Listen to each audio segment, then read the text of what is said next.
to 305 Guys on the 5 Reasons YouTube channel. I'm Ethan Skolnick. You can follow me at Ethan J. Skolnick on the 5 Reasons Sports. I got Alex Donno. You can follow him at Alex Donno. We're going to be in his wheelhouse today. Sponsored by Prize Picks. Use the code 5, F-I-V-E. Put down your $5. Get your 50. Prize Picks, the official fantasy sponsor of the 5 Reasons Sports Network. We got the MLB up there, but we know what's coming up in the next couple weeks. NFL, lots of plays that you can make. I've already been scanning the board. Put down your $5. Get your 50. Start to play. They've got a Dak Prescott play on there. You can see right there, Tyreek Hill, play him over half a touchdown if you want to. And again, across the sports spectrum, so you can play an NFL player with a WNBA player if you want. You can do that as often as you like. And you can play the flex play or the power play. So go to prizepicks.com, use the code FIVE. We're giving you $50.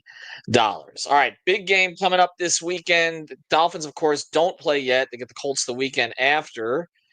Panthers and Heat, we're sort of moseying on down towards their training camps. Big news yesterday, by the way. Matthew Caldwell leaving the Panthers after a very successful 11-year run, going to the NBA. Actually, going to the NBA and the WNBA. He's going to be with the Lynx and with the Timberwolves. He can put a little bug in Ant's ear and tell him, "Hey, you don't really want to be here, right? Go back down to Miami. I enjoyed it down in South Florida." So hoping that happens. But the big game this weekend, Miami, Notre Dame. Of course, the last time that Notre Dame was here, Miami had some fun with that. But it's been a while. Different team here. Debut for a quarterback. Let's just start here. What is your single biggest concern going into this weekend's game?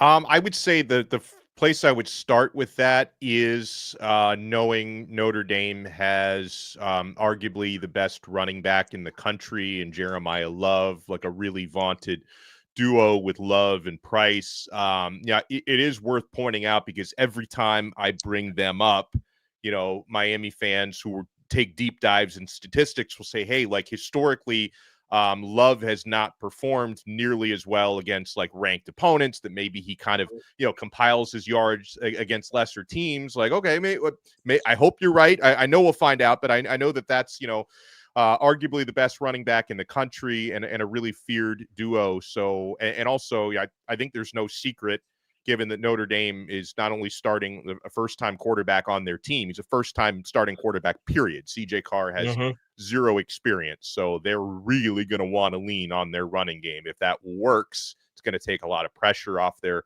first-time starter. If it doesn't work, then maybe you can force CJ Carr to try to beat you. But going up against Notre Dame's running game is my first concern. I'll say concern 1A would be Notre Dame's defensive secondary. I think we've all been pleasantly surprised with how well Miami's receivers have performed throughout training camp. I think there's a lot of talent there. Also, Carson Beck has exceeded everybody's expectations internally. So you feel about as good as you can feel preseason about your passing offense. But, it's the best secondary you're going to face all year. You're going to have them week one. All right. Now, obviously, people have seen Carson Beck before. He's not an unknown quantity. But we just experienced sublime quarterback play for a season, and a guy who ended up getting picked first overall, and not just in terms of performance, but also leadership, everything that Cam Ward brought. How is this going to look different in your view?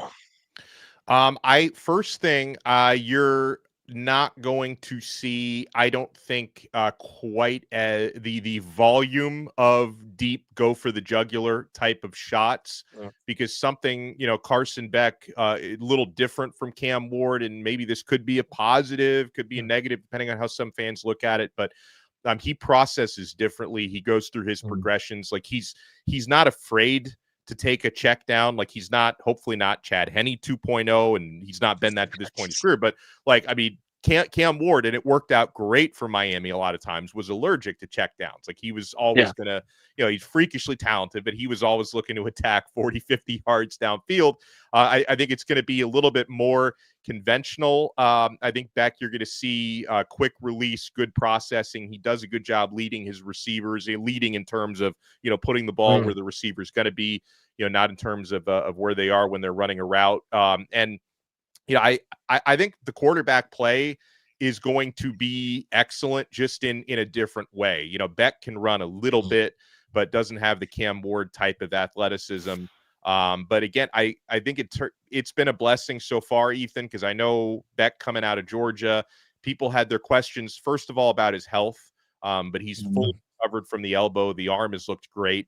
And people, myself included, kind of wondered about the leadership, because a lot of people who cover Georgia were like really just, saying a lot different things about him after he left than when he was there.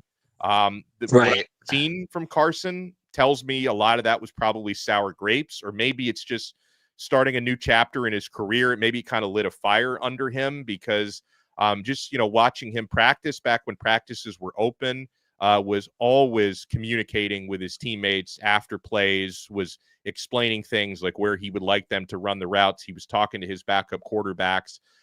His teammates have only had nice things on the record and off the record to say about kind of his leadership. So maybe he's reinvigorated by the move, that he's taking the little things more seriously than he was towards the end in Georgia. But I think Miami's very fortunate to be able to have him here this year. Then, when it comes to big games, Ethan, this will be the 8th time Carson Beck has faced a top 10 opponent. Wow. So he's seen it. That's a lot. He's 5-2 in the previous 7 matchups. So he's been in moments this big and bigger than this Sunday. All right, so let's look bigger picture here now. What year are we in with Cristobal? 4. This is 4? Okay. Now, I don't think anybody can question the recruiting. Clearly he's upgrading that area, and we've seen, obviously, he's grabbed a couple of quarterbacks here that had success in other places and then brought them to Miami to lead the program. So that's been positive. We can question the in-game coaching. Are you concerned in a game like this, against a team like this, that is going to crop up again? There's going to be timeouts called that shouldn't be called, or stoppages that aren't made, or anything else along those lines. Like, where are you in terms of Mario as a coach? Forget the recruiting part, forget the motivating part, but the actual navigating on the sidelines. That's always going to be a concern until we are consistently proven otherwise. Something that I will say in Mario's defense is, I think he has a self-awareness about that he probably didn't have 2 years ago, and that he probably didn't have at Oregon. I think the knee thing, and this is me reading between the lines, he hasn't explicitly said this, but I think the knee thing against Georgia Tech, I think made him realize. So what my understanding, and he did talk a little bit last year about this, is he collaborates more, and he has someone who's like designated, in his headset or on his sideline, to be like another voice in his ear when it comes to those crunch time situations, especially final 2 minutes. What do you do with your timeouts? Do you go for it on this 4th down or not? Obviously, it wasn't perfect again last year. There were certain decisions he made that it was easy to second guess, right? I mean, kicking a field goal against Syracuse when a lot of people wanted Cam Ward to go for a 4th down. It did seem like there were less of those issues last year than there were the year before, but that's always going to be there until consistently proven otherwise. Another thing, when it comes to a possible very close game, which I think is going to be a question for both teams, is they're both going to be breaking in, Miami and Notre Dame, new transfer starting kickers. I know a lot more about it on the Miami side. I did do a crossover Locked On Canes episode with Tyler Wojak, who hosts Locked On Irish, and he had similar concerns. I can't remember the name of Notre Dame's new kicker, but again, it's someone who transferred in and has reportedly been a little inconsistent in practice. I mean, Miami has had 2 guys battling. One of them, Bert Auburn, very proven. I think it's going to be like his 5th year as a full-time starting kicker, but he came over from Texas, and he had a couple of big misses at the end of last year. So has he gotten over the yips? It's going to be a question coming into this one. So all of that stuff, from coaching decisions, which I know it's something Mario is aware of and has been working on, but again, we've got to see consistently, whatever it means, the right calls, because again, we can second guess a lot of these calls, but we need to see the right calls get made consistently. So it's going to be a concern until it isn't. All right, last one here, and again, as Alex mentioned, you can find what he does over at Locked On Canes, so on a daily basis. Also, check out our guys over at Six Rings Canes. They did their show on Monday, Blue and Vish, and Danny and Jazz. So as we look bigger picture than even that, okay, let's put a capper on this as we look ahead, and then I don't know if you're giving a prediction or not, so I'm not gonna force you I'll to. give But it because all right, I've gone on record with it. I can go on record with it again. all right, so we'll do that at the end of this. But let's get to the Yeah. bigger picture on this, which is, I mean, how important is this game for the state of the program as a whole? Because I they've had a couple seasons where they've sort of flamed out late. Well, the season they beat Notre Dame was one of those seasons. They've also had seasons that just never got started. I remember us doing a watch party for the Miami LSU game, and I think Miami was a modest favorite in that game, and just got absolutely destroyed. And then it set the tone for the entire season. Like, where in the terms of the Cristobal era here, um, like, what are we looking at here? Like, how important is this? This is an opportunity for Cristobal's biggest signature win so far at Miami. He's had a couple of other nice wins. I mean, Florida last year, the blowout on the road was great. Miami had a really important win, couple of important wins against Texas A&M and Clemson the year prior. That is another team that faded, right? You won a couple big games. They went 7-5 that year, but yeah, I would call those 3 games. Maybe I'm leaving out something, but as signature wins. But this would be the biggest by far. Obviously you always want to win the first game. It's a tone setter for the rest of the season. But I think most importantly, this is really an opportunity to show how far Miami's roster has come, not only from Cristobal's early days back here, but even from, the previous coaching regime, because I don't remember exactly what year it was, but when, Manny Diaz had an opener against Alabama like 5 or 6 years ago, and it was an absolute embarrassment. Like, it was like these two teams do not belong on the same field. Like, that was the type of talent disparity you were looking at between a program like Alabama and a program like Miami. And Notre Dame coming off a national championship game, you put them in that conversation. And I think Miami has the horses to be competitive, if not win the game outright. But you've got to go out there and show everyone that this work that you've been doing for the past 3.5 years in recruiting and bringing in key pieces through the transfer portal. Like, this team passes the eye test, Ethan. Like, when I've been covering Miami practices for a lot of years, and the last couple of years, the players are literally getting bigger. They're getting stronger. It looks more like an SEC or Big Ten type of team, and this is a great opportunity to show how far you've come.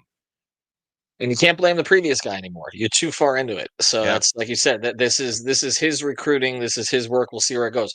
All right. So cap this thing off. What happens? I'm going to say, and you can call it a homer pick if you want to, but I'm going to say Miami pulls off a 23-20 victory. I do think Carson Beck's experience is a big part of that. I think it almost seems inevitable for CJ Carr making his first collegiate start in a game like this on the road, that there's going to be a mistake to be had. I'm also counting on, and I brought up earlier, Ethan, how highly touted Notre Dame's running game is. I think Miami's running game is getting slept on by the national public. I think Miami actually has an offensive line advantage against Notre Dame's defensive line, and 3 excellent running backs of their own with Mark Fletcher, Jordan Lyle, and Shamar Brown. I'm also taking a leap of faith that Miami's defensive secondary is fixed with all the additions that they've made there. So I'm going to go Miami to win a close game. If this game were in South Bend or at a neutral site, I might go the other way. It's at Hard Rock Stadium. I think the Canes are going to grind it out, and I'm going to take under 49.5, and I'm going to go with 23-20 Miami as my final. So relatively low scoring. We don't have a weather report yet, right? So we don't know how that's going to play out. Yeah, there is. I mean, you can look at the 10-day forecast. It's like 70% chance of rain, but we all know Miami Gardens weather that can change hour to hour. So hour to hour, minute to minute, 5 minutes to 5 minutes. Yeah, that's right. All right, Donno. It's like, just get on I-95 and you'll outrace it. Donno, we appreciate it. Thank you very much. I wanted you to have the floor on this one because you obviously know as much as anybody on this particular team. We'll have more coverage of this over the course of the week. Donno and I will be back next Tuesday And we'll be getting ready for a Dolphins opener at that time. Can't So wait. we'll talk about that as we go forward. All right. Thanks to our sponsor, Prize Picks. Use the code FIVE. Have a good one, everybody. Thanks for watching the 5 Reasons Gambling Show with Big Picks Energy. Yeah.